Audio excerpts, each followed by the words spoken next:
This is the second part of the English file. This is the last 5 minutes that answering the personal questions from the try. The first one is, how have you grown as a learner throughout the course? Um, Basically, you become a better writer. You learn how to write papers. You're always doing ICEs in preparation for the AP test. And you also become a more thorough reader where you don't miss as much details or the little things that you might have thought were unimportant before, but you really start to see that everything is there for a reason. Deadline responsibility is another important trait because if you don't turn something into this class the day it's due, it's a zero, pretty much no matter what happens. And if you don't complete the assignment, it's always going to be zero. So it just makes you more responsible. What is the most important idea slash argument that was generated in discussions, and can you explain this concept in your own words?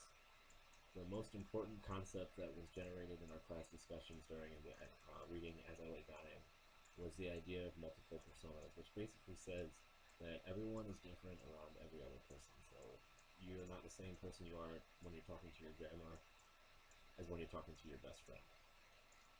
Why is this the most important concept, and how does it apply to your world as a whole? The idea of multiple personas can provide insight to what other characters are experiencing or why they're acting how they're acting in any work of literature. It doesn't just have to be a classic, it can work for any of them. And it applies to your world as a whole because it's not just a thing that's in literature, it's a thing that's in everyday life. Like, everyone has multiple personas for everything that they're doing or for everyone that they meet in life. How do you think the issue is viewed by those who disagree? Basically what that means, if you disagree with that idea, you're saying that you're the same person to everyone. So you're the same person you are when you're talking to your job at work, to the same person you are to your best friend, which we all know isn't true.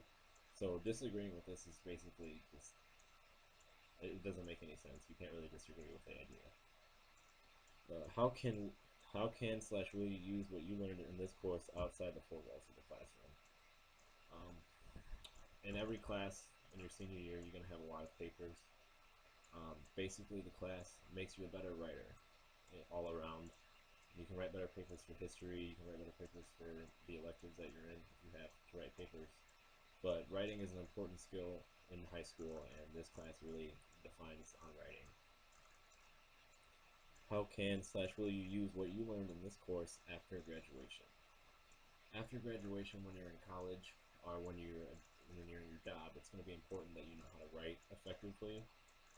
So the class not only helps you through school, but it will help you through life because writing is an important trait for most people, and the way that you're taught to write in AP literature is a very effective way. It's a point blank style of writing where you just get all the details in the most effective way as possible. And I personally love that writing style, and I'm glad I was able to learn it in the Schrei's class. Another thing that you can use outside after graduation is the responsibility you get, because in college there's no, you can turn it in a day late or you can do like half the assignment. This is like down to the roots. It's the true AP course. It's a true college prepared course. You have to do the work or you will not get any points. And a lot of the AP courses are a lot of normal courses. They don't really stress that enough, I think.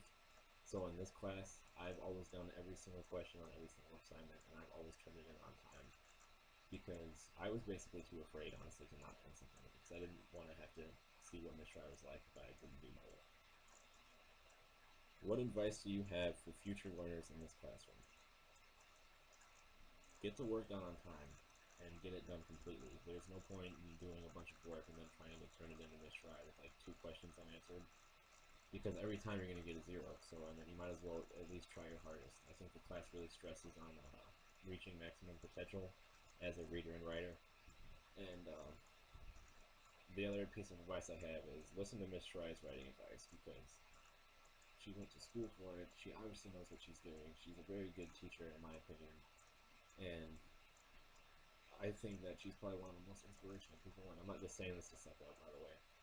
I'm saying this because I've actually learned a lot in this class compared to what I've learned in other classes, and I'm really happy that I got to experience this in high school. And I know that I'm going to be a much better student in college by taking what I've learned in this class and applying it to all my classes in college. So I guess that's basically it. but overall the class is great in my opinion,